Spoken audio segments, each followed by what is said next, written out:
select call depart burn 0 was nominal. Good.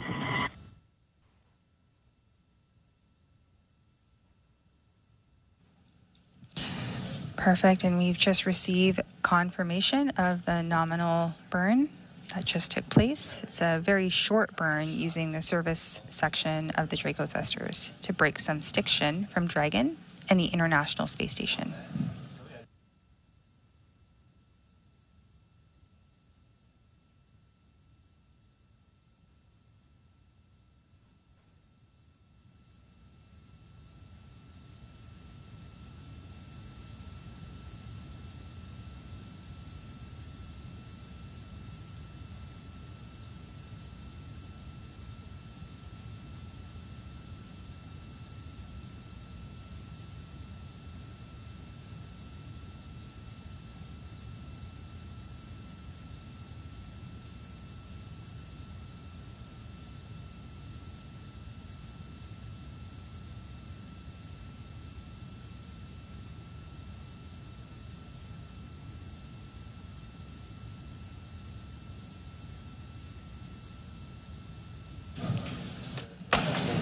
All right, we have confirmed separation here at 4:05 p.m. Central, 2:05 p.m. Pacific, as the International Space Station and Dragon were flying approximately 260 statute miles over the Pacific.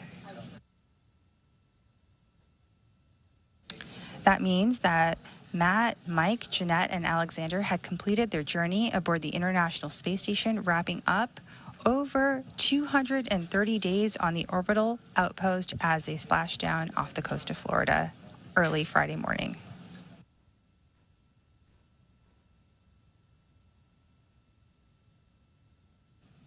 At this time, the crew are all suited up in their seats, and they'll have an opportunity to get out of those suits in a short little while and prepare for their longer ride home.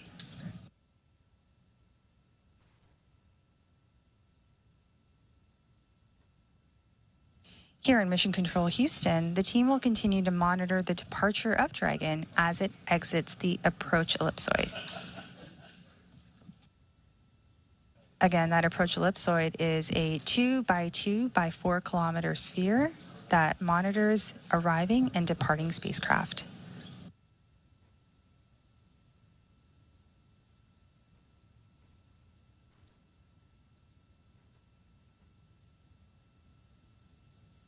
And Houston, you can delay my last. Dragon away was confirmed. Roger that.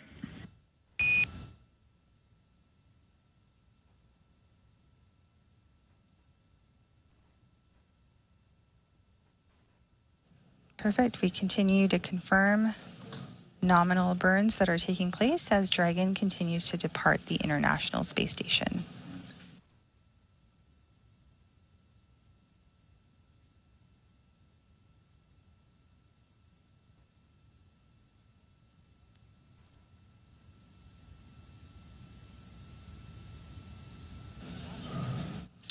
As we continue to monitor here jointly, on the right side of your screen, nominal, you will see... And Dragon, at this time, your go to DOF suits in 4.012. And I've got another reminder here that the big loop will be deactivated following Dragon's exit from the approach ellipsoid. Copies go for 4.01.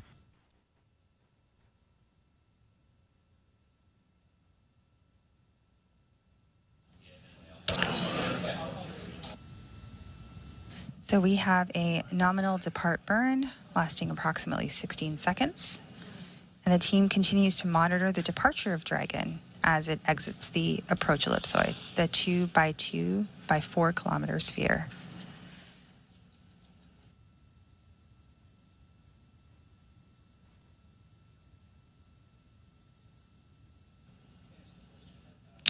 The two invisible boundaries around the International Space Station are the approach ellipsoid and the keep-out sphere. So these are the spaces where they monitor the arriving and departing spacecraft, and we are currently standing by for the next burn.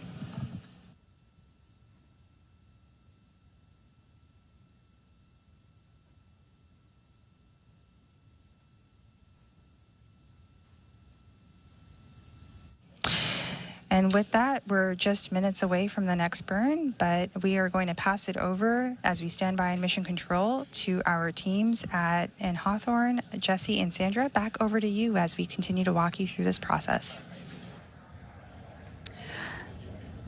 And we've got a lot of action going on, and we've got some really cool views from the International Space Station looking at Dragon Endeavour as it's moving further and further away from the International Space Station. We had burn 0 and departure burn 1 already completed. That departure burn 1 is creating more and more distance between the International Space Station and Dragon, and allowing Dragon to exit that keep-out sphere, as Nilofer mentioned. And again, some really cool views there. Station Easton on a big loop. Endeavour's exited the keep-out sphere. Break for Endeavour. Godspeed. We'll see you all in just a little bit. Neil.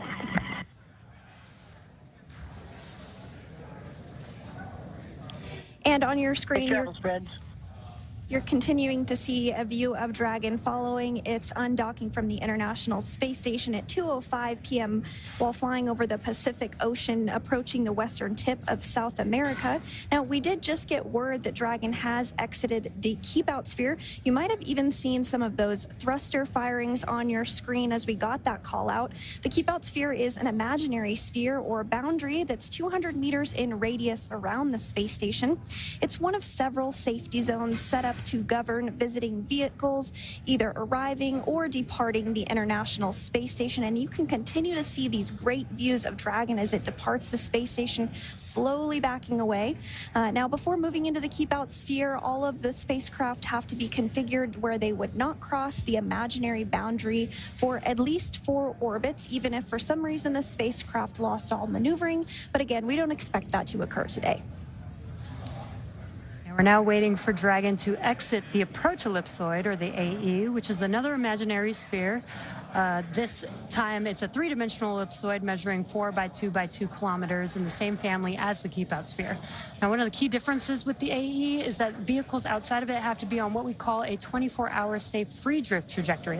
Now, that means the spacecraft would not cross into the approach ellipsoid for at least 24 hours, again, even if it lost all maneuvering for that call-out once we hear confirmation that Dragon is outside of that AE. So to recap today a little bit, the hatches between the International Space Station and Dragon Endeavour were closed earlier at 12:24 p.m. Pacific. Since then, the crew has settled in to begin their 34-hour journey back to Earth following their undocking at 2:05 p.m. But prior to that, the joint NASA and SpaceX teams pulled go to proceed with undock. The undock command was then sent at 2 p.m. followed... SpaceX Dragon to ground, cabin mic check. Got you loud and clear on the cabin mic. Good comm check on Dragon to ground. Awesome, thank you so much.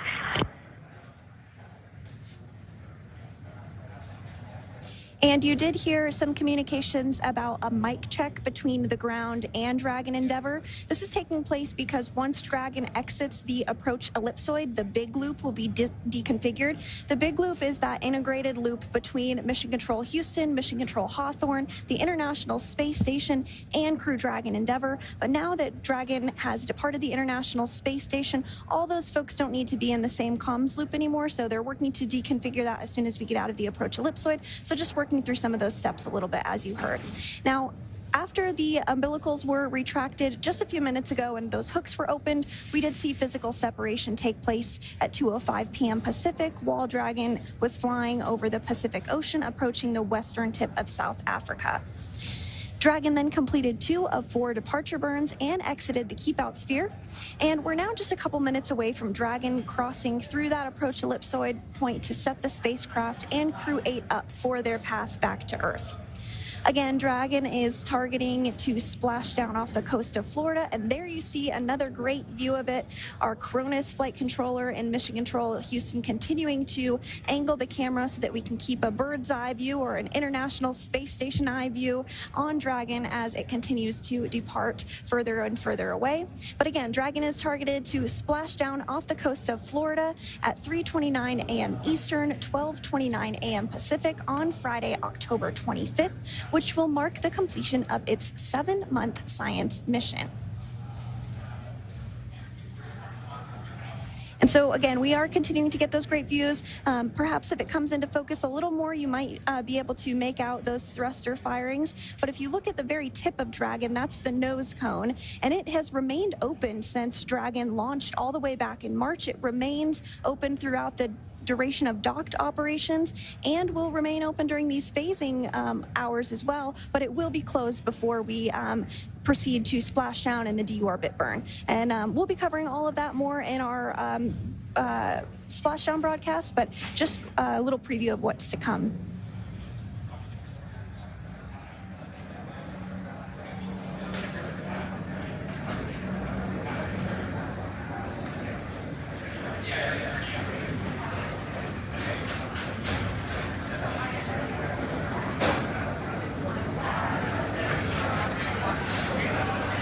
So if you're just now joining us, you are tuned into the Crew-8 departure from the International Space Station. The crew has actually already departed the International Space Station. We've already completed the unlatching of the umbilicals and hooks, hard capture hooks that mate Dragon to the International Space Station. We've completed burn 0 and departure burn 1, and the vehicle with the 4 crew members inside are now moving further and further away from the International Space Station, making their way outside of the, they've already exited the keep out sphere, and now they're making their way outside of the AE, or the approach ellipsoid. Again, this is to keep the crew safe. There's a number of choreographed maneuvers that the Dragon spacecraft has to do to make sure that it can safely depart away from the International Space Station, and then it will soon begin maneuvers over the course of the next 30 hours or so to make its way back down to Earth. And with Crew-8 now undocked from the International Space Station and on their way towards that targeted splashdown off the coast of Florida on Friday morning, let's take a moment to learn a little bit more about the crew we're bringing home. Commander Matt Dominic was born and raised in Wheat Ridge, Colorado, and is married to Faith Dominic, and they have 2 daughters. Matt earned a Master of Science degree in Systems Engineering from the Naval Postgraduate School, and he was designated as a naval aviator in 2007. Matt has made 2 deployments to the North Arabian Sea, has flown close air support missions in support of Operation Enduring Freedom, and he has more than 1,600 hours of flight time in 28 different aircraft, as well as 400 carrier-assisted landings and 61 combat missions. This was his first space flight. Dr. Michael R. Barrett, Crew-8's pilot, was selected by NASA in 2000. He's the only member of the crew of Crew-8 who's been to space before as part of Expedition 19 and 20 in 2009 and STS-133 in 2011. Before Crew-8, he spent 212 days in space. He is board certified in internal and aerospace medicine and has been awarded numerous times for his contributions to space medicine research. Michael lives in League City, Texas with his wife Michelle and their 5 children. And personal and recreational interests include sailing, boat restoration, writing, and cooking good food in harsh or remote places. And next up is Jeanette Epps. This was Mission Specialist Jeanette Epps' very first space flight. She's a Syracuse, New York native and was a NASA fellow during graduate school. She then worked for the Ford Motor Company, where she received a U.S. patent for her research into auto collisions and countermeasure systems. After leaving Ford, she joined the Central Intelligence Agency, or CIA, for 7 years, where she worked as a technical intelligence officer before she became an astronaut in 2009. She has a Master of Science and Doctorate of Philosophy in Aerospace Engineering, and she's also a twin. And And mission specialist Alexander Gurbankin was also a first-time flyer for this mission. He graduated from the Irkutsk Military Aerospace Engineering Institute in 2002, majoring in the engineering, maintenance, and repair of aircraft radio navigation systems. He then attended the Moscow Technical University of Communications and Informatics, graduating with a degree in radio communications, broadcasting, and television. He was accepted into the Cosmonaut Corps in 2018 and served as a flight engineer while on board the International Space Station. And that is your Crew-8 crew, who is currently making their way back down to Earth. And we're going to hand it over to JSC with Nilfer. How's it going? Hey, it's going well, Jesse. Thanks so much, both you and Sandra. So here in Mission Control Houston, in the International Space Station's flight control room, teams are continuing to monitor joint operations of Dragon as we exit the approach ellipsoid. Again, that's the 2 by 2 by 4 kilometer sphere around the International Space Station that teams use to monitor arriving and departing spacecraft. The live view of Dragon departing, it became a little tiny blip on your screen here that you can see, but we see Dragon headed home as our Crew-8 crew splashed down off the coast of Florida early Friday morning. NASA astronauts Commander Matt Dominic, pilot Mike Barrett, mission specialist Jeanette Epps, alongside Roscosmos cosmonaut Alexander Gurbankin, conducted several science experiments and technology demonstrations over the course of their 3,776 orbits of Earth. The space station is our orbiting laboratory where crew conduct all kinds of science and demonstrate technologies for the benefit of humanity. So here in Mission Control, the ground team works with the crew to conduct this science, and the researchers from all over the world have science on the space station. Over 200 experiments were worked on during Crew-8's time on orbit. And NASA astronaut Jeanette Epps spent some of her time extracting DNA for the genomic enumeration of antibiotic resistance in space experiment. So this experiment surveys the station and the antibiotic-resistant organisms and sequences their DNA to examine adaptations to space. And the results from this investigation could support development of measures to protect astronauts and people in buildings and facilities on Earth, such as hospitals, from resistant bacteria.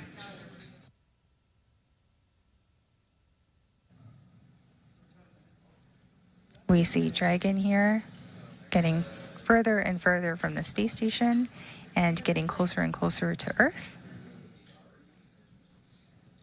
And meanwhile, while NASA astronaut Matt Dominic was up in orbit, he processed cardiac tissue samples for the Redwire cardiac bioprinting investigation.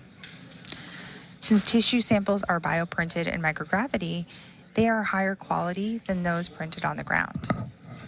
So the results from this investigation could help to advance the production of organs and tissues for transplant, and also improve 3D printing of foods and medicines on future long-duration space missions.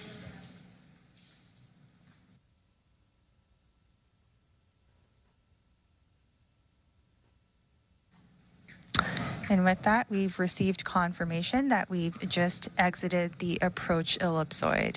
Crew-8, Dragon are on their way home.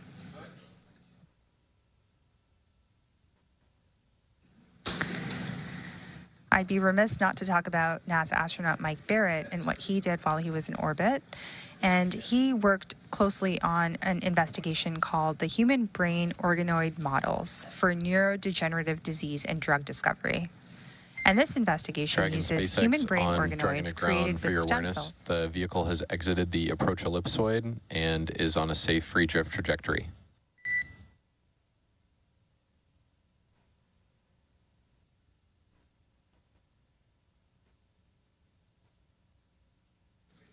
Great, we just heard that call out, and science will always continue to be front and center with various crews that spend their time aboard the orbiting laboratory. And when they splash down, they'll be extracted first, followed by some of that science I just discussed, and it'll be delivered to researchers on the ground. So while we may not be able to air after we exit the approach ellipsoid, we'll continue to provide periodic updates through our mission audio commentary on nasa.gov. So with that, I will take a moment and hand it back to Sandra and Jesse in Hawthorne. Thanks so much, Nilofer. And as you mentioned, Dragon Endeavour has now exited the approach ellipsoid. You do see it there on your screen. It's that tiny little dot now. The approach ellipsoid is another imaginary shape. It's three-dimensional, measuring 4 kilometers by 2 kilometers by 2 kilometers, and it's in the same family as the keep-out sphere. Now, one of the key differences with the approach ellipsoid is that vehicles outside it have to be in that 24-hour safe free drift trajectory, which we've discussed, which means the spacecraft would not cross into the approach ellipsoid for at least 24 hours, again, if for some reason all maneuvering was lost. And with that, Crew-8 has officially departed the International Space Station. It will take them about 34 hours until they make their way back down home to Earth. The crew is currently doffing or removing their spacesuits to settle in for the ride home, and Dragon is targeted to splash down off the coast of Florida at 3:29 a.m. Eastern Time or 12:29 a.m. Pacific Time on Friday, October 25th, followed by the crew getting picked up at sea by a SpaceX recovery vessel. As they rest up, our teams here will continue to keep an eye on the weather to ensure a safe return for Dragon and our Crew-8 astronauts. And though our coverage here in Hawthorne is wrapping up for today, we will turn it over to the NASA team in Houston to take us through the next phases of the Crew-8 mission. Our friends at the Johnson Space Center will provide continuous live audio-only coverage along Crew-8's journey home until we rejoin. You can find the audio-only link by visiting nasa.gov/live and clicking the mission audio link, or by searching for NASA Mission Audio Live feed on YouTube at go.nasa.gov/liveiss. Meanwhile, we will rejoin for live visual coverage starting roughly 1 hour prior to splashdown. And as always, you can find mission updates on X at NASA, at SpaceX, and on the web at nasa.gov. Thanks for watching, and we'll see you and our Crew-8 astronauts very soon.